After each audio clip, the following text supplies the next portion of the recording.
It's hard to imagine formal wear without it. That long strip of fabric neatly knotted around the neck, adding a touch of polish to any outfit. Whether it's a job interview, a wedding, or a day at the office, the necktie has become one of the most recognizable symbols of professionalism. But have you ever wondered why we wear them? Where did this tradition come from? And why did a simple piece of cloth end up representing power, respectability, and style? Today, we're tracing the surprising history of the necktie, a fashion statement that started on the battlefield long before it reached the boardroom. So when did we start wearing neckties? Let's tie this story together, shall we? Right here on History of Simple Things.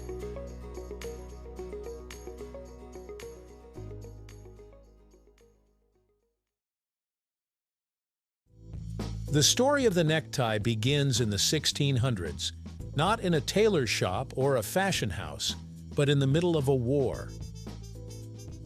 During the 30 Years' War in Europe, a long and brutal conflict that lasted from 1618 to 1648, soldiers from Croatia fought alongside the French army. These Croatian mercenaries wore pieces of cloth tied neatly around their necks as part of their uniform. The scarves were both practical and decorative.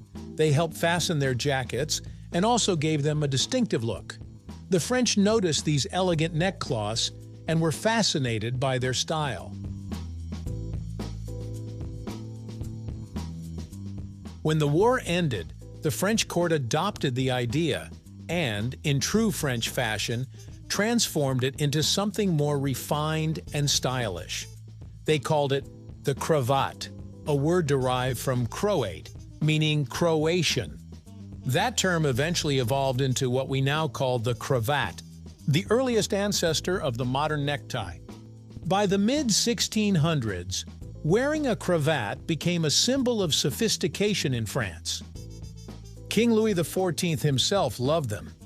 The Sun King was known for his extravagant sense of fashion, and when he wore a lace cravat at court, everyone wanted to follow his lead. What began as a military accessory suddenly became a royal fashion trend.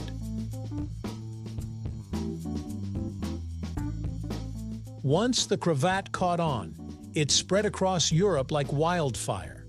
Gentlemen of high society embraced it, and wearing one soon became an art form. There were cravats made of silk, linen, or lace, often scented with perfume or secured with jeweled pins. But unlike today's quick and easy tie, these early cravats required serious effort.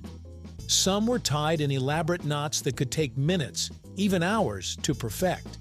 Entire manuals were written on how to tie the perfect cravat. It wasn't just a piece of clothing. It was a statement of class, patience, and refinement. In the 18th century, the cravat continued to evolve. It became simpler, cleaner, and more structured. Men began experimenting with stiffer fabrics and tighter knots, setting the stage for what would later become the necktie's modern shape. Fast forward to early 19th century England, and we meet a man who would forever change men's fashion, Beau Brummell. Known as the original dandy, Brummell was a close friend of the future King George IV and was famous for his impeccable taste. He took the flamboyant, lace-covered cravat and stripped it down to something simpler and cleaner, a white linen cloth tied in a precise knot. Brummell believed elegance came from subtlety, not excess. Every morning he reportedly spent hours dressing, paying special attention to the perfect fold and drape of his cravat. His minimalist style caught on quickly. The aristocracy admired his polished, understated look. Under Brummell's influence, the cravat evolved from a decorative piece of lace into a crisp, white symbol of modern masculinity. As the 19th century rolled on, society changed, and so did fashion. The Industrial Revolution brought about busier lifestyles, faster schedules, and less time for complicated dressing rituals. Men needed something simpler and more practical than the cravat. Enter the four-in-hand tie. This new design was narrow, easy to tie, and worked well with the stiffer collars of the time. It got its name from the Four-in-Hand Club, a group of London carriage drivers who were known for tying their scarves in this practical knot. The look spread quickly. By the late 1800s, the necktie we recognize today had started to take shape. Long, straight, and tied in front with a simple knot. It offered the elegance of the old cravat, but without all the fuss. In the 20th century, the necktie truly came into its own. It became not just a fashion accessory, but a reflection of personality, profession, and even politics. In the 1920s, a New York tie maker named Jesse Langsdorf revolutionized tie production by cutting fabric on the bias, diagonally across the grain. This technique gave the tie flexibility and allowed it to hang neatly after being knotted.